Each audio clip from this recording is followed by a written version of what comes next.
박교숙 전도사님을 통해 행복드림교회에 나오게 되었습니다. 그때는 영적으로 육체적으로 참으로 힘든 시간들이었습니다. 주님 앞에 기도를 많이 드렸습니다.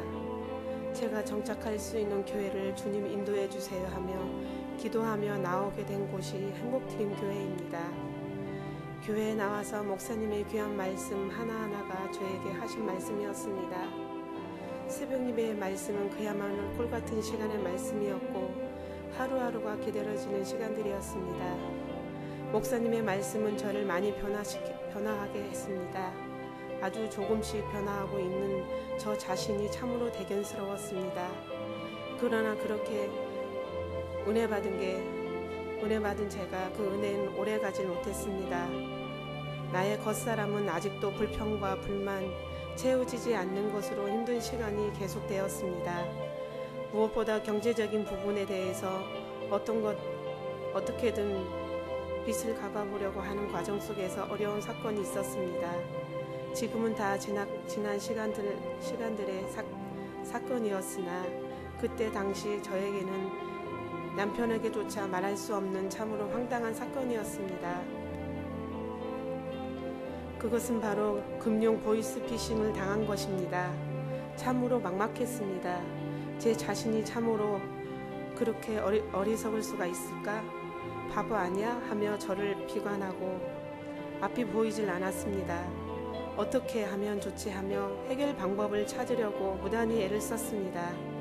그러나 하나도 해결되는 게 없고 막막해서 주님 앞에 기도를 했습니다. 주님 도와주세요. 사람들한테 의지해 보려 해도 답이 나오질 않았습니다.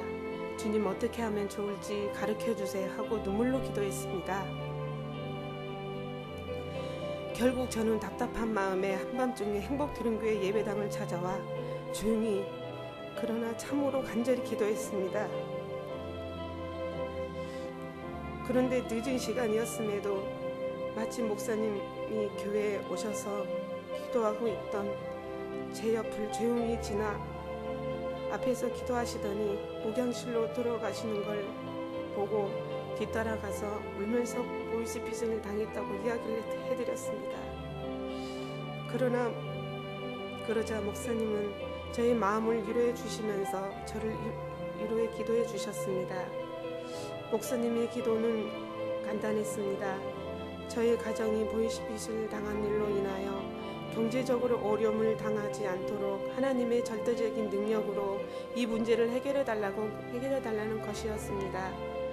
사람은 할 수 없으나 하나님은 전능하시니 이 문제를 어떻게든 해결해 달라는 것이었습니다. 그러나 저는 경찰서와 은혜에 전화를 해서 도움을 청하라고 말씀해 주셨습니다. 그리고 목사님의 조언과 기도에 힘입어 저는 더욱 간절한 마음으로 기도드렸습니다. 기도를 드리고 나서 하나님은 기가 막힌 방법으로 저에게 응답해 주셨습니다. 그런 나의 기도가 헛되지 않았고 하나님께서는 저의 기도에 응답해 주셨습니다. 세상이나 보이스피싱을 했던 사람이 제가 보냈던 돈을 찾아가지도 않고 있기에 고스란히 돈을 돌려받을 수 있었습니다.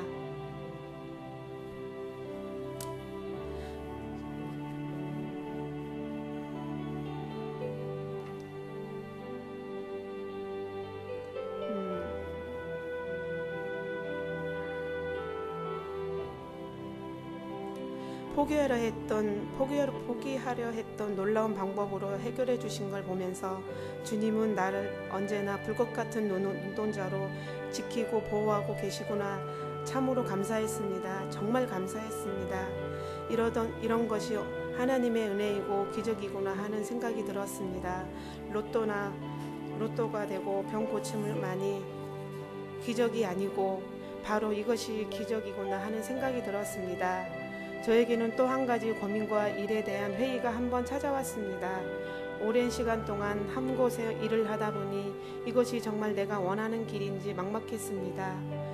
같은 미용을 배운 식구들 하나같이 왜 그곳에서만 있느냐고, 미래를 보라고, 비전을 보라고, 너가 조금만 눈을 돌리고 시간을 투자하면 3년 뒤면 미용사로서 더 밝은 날이 오는데 참으로 한심하다는 소리까지 너가 그렇게 주의를 지키고 한다고 해서 너의 형편이 나아지고 있느냐는 소리까지 주위 사람들을 저는 말로써 참으로 힘들게 했습니다.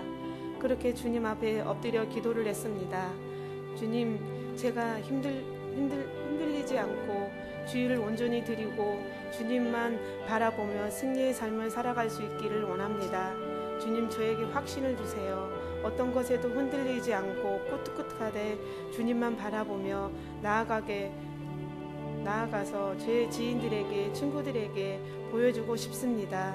주님 도와주세요 하며 기도하고 나니 시간이 서서히 흐르면서 마음이 편안히 찾아오면서 내가 왜 주의를 온전히 지켜야 하며 주님의 자녀로서 어떻게 살아가야 하는지를 깨닫게 되었습니다. 무엇보다 안정된 미래가 경제적인 안정 또는 세상의 그 어떤 것보다 주의를 성수하는 것이 제일 첫 번째 지켜야 하는 신앙이고 제 삶의 우선순위가 그것임을 깨닫게 되었습니다. 제일 기쁜 것은 저희 남편이 주일날 주님 전에 나와 예배를 드리고 있는 모습이었습니다. 오늘은 안 나왔습니다. 그러나 사람의 욕심이 끝이 없는 것 같습니다. 예전에는 남편과 교회에 나오면 참으로 감사하겠다고 기도하면서 여전히 많은 걸 바라고 있는 제 자신을 보게 되었습니다.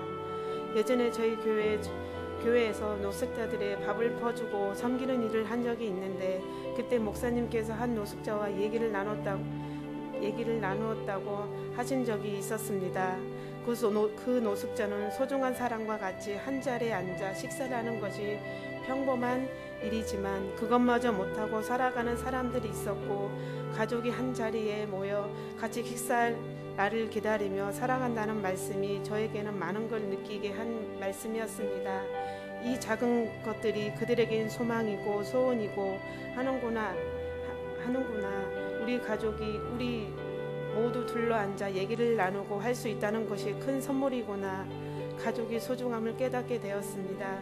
하나님께서 우리 가정을 얼마나 사랑하고 계신지를 힘든 시간 속에서 주님의 사랑을 알게 되었습니다. 그러나 무엇보다 제일 중요한 것은 주님의 사랑을 깨닫고 힘을 내어 나아갈 수 있었던 것은 양육반, 제자대학, 제신상을 통해 주님의 말씀을 하나하나 배워가며 알아가는 것이 진리이고 그냥 되어지는 것이 없구나. 하나하나 가정 속에서 다듬어지고 만들어가는구나 하며 알게 되었습니다.